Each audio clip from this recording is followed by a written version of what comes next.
Lily lived on a quiet street lined with oak trees and flower beds. Her house had a white fence, a swing on the porch, and a yard that stretched just far enough to feel like her own little world. That Saturday afternoon, the sun was bright but gentle, the kind of warmth that made everything feel safe. Birds chirped in the trees and wind chimes danced with the breeze. It was the perfect day for chalk drawings, and that's exactly what Lily was doing. She knelt near the driveway, her blonde ponytail swaying as she sketched a rainbow on the pavement with big, bold strokes. Nearby, Max lay in the grass like a silent guardian. The big German shepherd was nearly twice Lily's size, but his presence was calm, almost invisible, unless you notice how his eyes never left her. Max wasn't just a pet. He was family. But there was something else about him too, something older and deeper. He had a presence, a way of observing everything like he was always a step ahead. He had once been a police K-9, trained for years to track, protect, and take action when others couldn't. He had retired just 6 months ago and was now fully Lily's companion. And while he may have left the force, he hadn't forgotten his training or his instincts. Lily hummed to herself as she added clouds to her drawing. Max didn't move, but his ears twitched. A low, almost inaudible sound echoed in the distance. Engines. At first, it was nothing, just a soft rumble. But within seconds, the sound grew louder, sharper. A group of motorcycles appeared at the end of the street, riding close together, their chrome gleaming in the sunlight. The engines broke the calm like a punch through glass. They weren't the friendly kind of bikers with patches that read Charity Run. These were louder, meaner, and not from around here. The neighbors began to peek out from windows. Curtains shifted. Garage doors suddenly closed. The motorcycles slowed as they reached Lily's house and came to a stop, their engines still running, like they weren't quite done making noise. Levy looked up, confused. She wasn't scared, yet. Just curious. Max stood up. He didn't bark. He didn't growl. He didn't even move toward them. He simply stood between Lily and the road, eyes locked on the strangers, muscles coiled. Something about his stance felt different. The peace of the afternoon had shattered. Something was off, and Max knew it first. The 5 motorcycles sat rumbling in front of the house like caged beasts, their riders looking far too comfortable in a place they clearly didn't belong. Their jackets were worn and covered in patches that didn't say anything friendly. Flames, skulls, and strange names were stitched into the leather like warnings. Helmets were off. Faces were exposed. These men weren't smiling. They were scanning, smirking, and whispering to each other. Max didn't flinch. He stood like a statue in the grass, blocking Lily from the street with perfect precision. His tail was still, his ears up, and his eyes sharp. Lily didn't understand what was happening, but she could feel something in the air. The warmth of the afternoon had been replaced by something colder, like a chill running down her spine. One of the bikers, a tall man with a crooked beard and mirrored sunglasses, swung his leg over his bike and stepped onto the sidewalk. His boots hit the ground heavy, like he wanted people to hear them. He glanced at Max, then shifted his eyes to Lily. "Hey there, sunshine," he said, voice low and casual, but with an edge that didn't belong in a friendly neighborhood. Lily blinked, not sure what to say. She instinctively took a small step back. Max didn't move an inch. Another biker chuckled from his seat. "What's she got there?" "Chalk," he said, nudging the rider beside him. "Bet she'd draw us a picture if we asked real nice." The bearded man took a step closer. "You like dogs?" he asked, tilting his head at Max. "Big fella, isn't he?" Still, Max didn't bark. He didn't growl. He didn't lunge. But his body changed, subtly. His front paw shifted slightly forward. His back leg braced. His jaw tightened. It wasn't aggression. It was readiness. The man noticed. He hesitated for a split second, but then smirked again like he was pretending not to care. "Relax, mutt," he said, waving a hand dismissively. From inside the house, behind a cracked kitchen window, Lily's mother stared in growing horror. She couldn't hear every word, but she saw enough. Her hand hovered over her phone, not sure if she should call the police just yet. Lily's fingers tightened around her chalk. Her drawing was forgotten. Max remained planted like a wall. Whatever this was, it wasn't just noise anymore. It wasn't a harmless stop. Something was building. The bikers didn't know it yet, but they had just made a mistake, because the dog they were ignoring wasn't just any dog.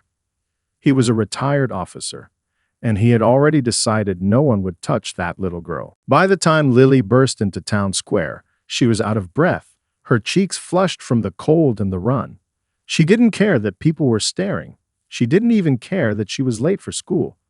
She needed someone to listen, and fast. "There's something in the woods," she gasped, leaning against a lamppost. "The dog, he's trying to show us something.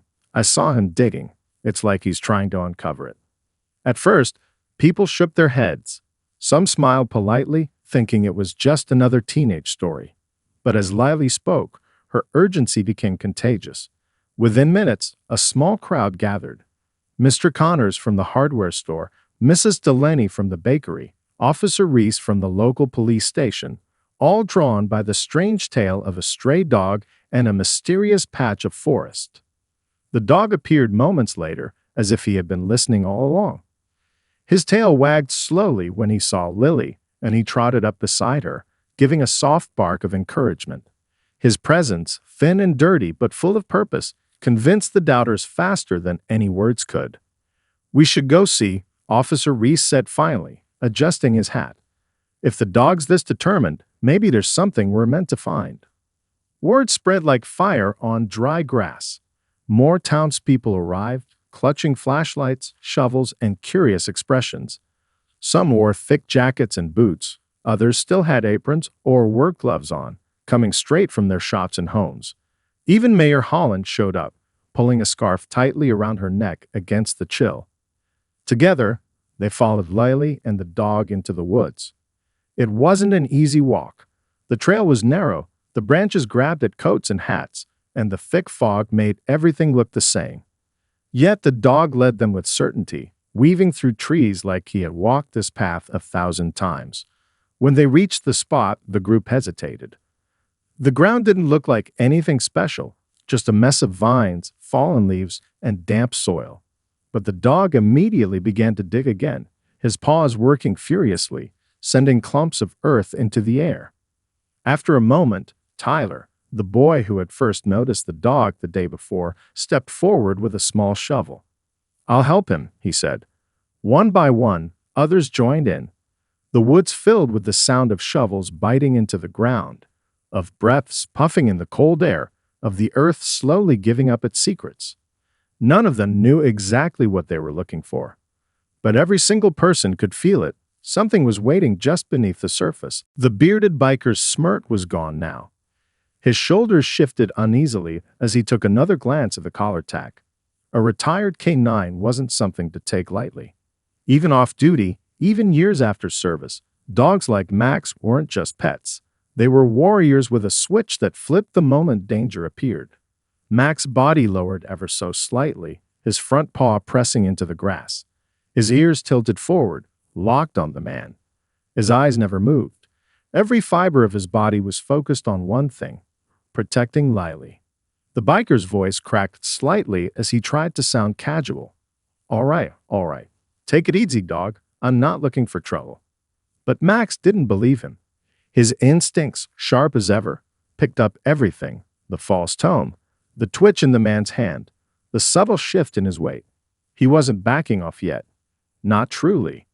One of the other bikers stepped off his bike now, a younger man with a long ponytail and nervous energy. "Hey man," he said, walking over quickly, "I think we should just go." Bearded biker gave him a side glance. "What, you scared of a dog?" But even as he said it, doubt was creeping in. He looked down again at Max, still steady, still silent, but now breathing a little deeper. His shoulders tensed like a spring ready to snap. Then it happened. The biker made a sudden movement, maybe to wave off his friend, maybe just a twitch, but Max reacted instantly. He lunged forward, teeth bared, not to bite, but to close the gap in a blink. His bark exploded like thunder, sharp and echoing, shaking the biker to his core. The man stumbled backward, nearly tripping over the edge of the sidewalk. His glasses fell from his face, landing on the pavement with a crack. Max stopped just short, planted firm like a soldier told to hold the line. He didn't attack. He didn't need to. The message was delivered with absolute clarity. One more step, and you'll regret it. The man scrambled back, eyes wide, arms raised. Okay, we're leaving. Max didn't move. He stayed at the edge of the yard, standing tall and still, watching them all like he'd memorized every face. Lily hadn't moved. Her tiny hand still gripped Max's fur. She didn't say a word, but her wide eyes stared at the men who had turned her quiet afternoon into something out of a nightmare.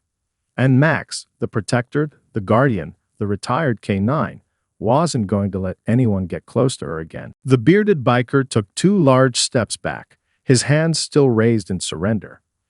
His confidence had drained from his face, replaced with something far less familiar, fear.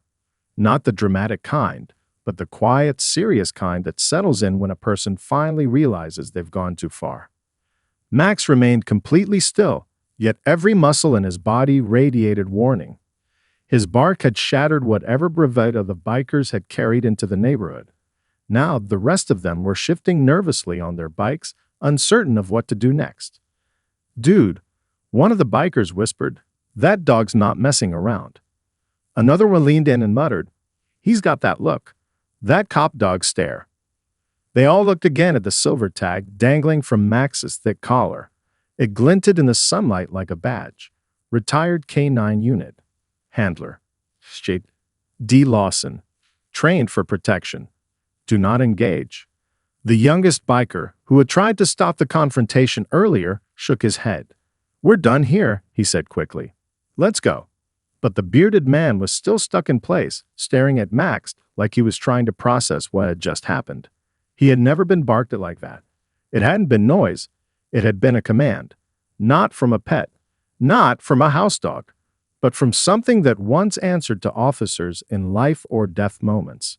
"Forget it," the ponytailed biker said more firmly, putting a hand on the man's shoulder. "You want to end up in a hospital? Because that's exactly what'll happen if that dog moves again." Finally, the bearded biker blinked, shook his head, and grunted in defeat. "Fine," he muttered. "Let's ride." They'd all turned back to their bikes, engines still rumbling, the smell of exhaust slowly mixing with the tension that hung thick in the air. Max didn't budge as the group began to pull away. His stare followed them like a laser sight, his body still shielding Lily, who hadn't said a single word since the moment they arrived. One by one, the motorcycles rolled down the street, slower than before. The last biker to leave cast a final glance over his shoulder at Max, then sped off without a word. The street grew quiet again. Birds chirped. Wind rustled the leaves, but everything felt different now. Max finally took a step back, turning slightly to check on Lily. His tail gave a soft flick, as if asking, "You all right, kid?" Lily nodded once. He had done his job, not because anyone told him to, but because it was who he was. The last echo of motorcycle engines faded into the distance, swallowed by the trees and the winding roads beyond the neighborhood. For a few moments, there was nothing but stillness. Then slowly, the world began to move again. A window across the street creaked open. Someone peeked out, then stepped onto their porch. Another door swung wide, and a neighbor cautiously emerged, phone in hand, eyes scanning for signs of trouble. The street, moments ago frozen in tension, began to breathe again. But Lily didn't move. She stood beside Max, her fingers still nestled in the fur of his back. Her heart was pounding, her little mind trying to make sense of what just happened. Her sidewalk rainbow lay half-finished behind her, chalk scattered like forgotten treasure. Inside the house, her mother couldn't wait a second longer. She burst through the front door, barefoot, phone clutched tight in one hand. "Lily!" she cried, racing across the lawn. Max turned his head quickly at the sound, but relaxed when he recognized her. Lily finally moved too, only a step, but enough to let her mom sweep her into her arms. The phone dropped into the grass. "Are you okay?" she asked, her voice tight with fear. "Did they touch you? Did they say anything else?" Lily shook her head against her mother's shoulder. Max didn't let them, she whispered. Her mom looked over Lily's shoulder at the German shepherd now sitting calmly nearby. His breathing was steady, his eyes scanning the street as if making sure the danger was truly gone. Several neighbors were already calling the police. Some had recorded parts of the encounter. It wouldn't be long before officers arrived to gather statements and review the videos. But none of that seemed to matter right now, not to Lily, not to Max, and not to her mother, who kept holding her like she never wanted to let go. A man from down the street walked over cautiously. "Is that dog trained?" he asked, watching Max with wide eyes. Her mom nodded, still hugging her daughter tightly. "Retired K9. Best decision we ever made." Max stood again, his body stretching slightly now that the tension had passed. He looked at Lily for just a moment, then trotted to the chalk drawing on the sidewalk and sat beside it. The half-drawn rainbow looked brighter under the sun now. And in that quiet moment, it was clear Max wasn't just watching over Lily. He was reminding the world that heroes don't need uniforms. Sometimes, all they need is a leash, a collar, and someone to protect. The sound of approaching sirens broke the quiet once more, this time bringing a different kind of presence, one that comforted rather than threatened. A squad car rolled slowly down the street, followed by another. Lights flashed gently, no urgency now, just caution. Word had already reached the local department. Suspicious bikers had confronted a child in a quiet neighborhood. As the first officer stepped out, a few neighbors pointed toward Lily's house. The officer followed their direction, his eyes scanning the yard, then stopping when they landed on Max. He froze. "Is that Max?" the officer said aloud, more to himself than anyone else. Lily's mom looked up, surprised. "You know him?" The officer stepped closer, his face lighting with recognition. "That's Max. I served with him years ago. I can't believe this. He saved my neck more than once out in the field." Max stood calmly by Lily again, tail still and ears perked. When he saw the officer, he tilted his head slightly, as if acknowledging an old friend. There was no barking, no rushing forward, just a shared understanding. The officer knelt down, his smile warm. "You remember me, don't you, buddy?"